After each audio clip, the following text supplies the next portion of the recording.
Aku cuba start balik motor, tak hidup.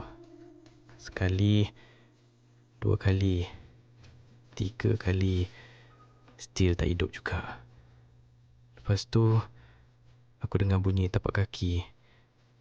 Dop, dop, dop. Slow je, tapi bunyi dia berat. Macam benda tinggi tengah jalan kat belakang aku. Aku memang tak berani nak toleh. Peluh jantan dah basah satu badan. Bunyi tu berhenti. Sunyi jap.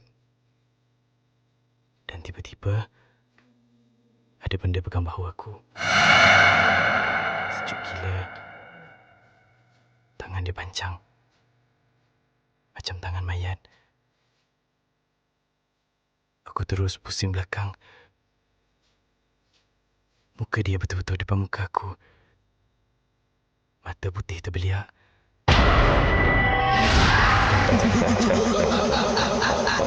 Dia panjang naik sampai atas pokok. Dan badan dia tergantung macam galah. Dia senyum ke aku. Aku tumpang balik rumah boleh. Aku terus pingsan kat situ juga. Nasib baik masa tu ada lori kebun lalu. Pakcik lori kejutkan aku tepi jalan. Dia cakap dia jumpa aku pingsan sebelah motor. Muka aku pucat gila. Masa dia bantu aku bangun, dia terus tanya, "Kau nampak benda tinggi tu ke?" Aku terus diam.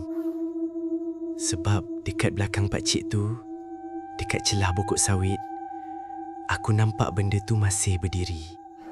Tinggi, diam dan tengah pandang aku.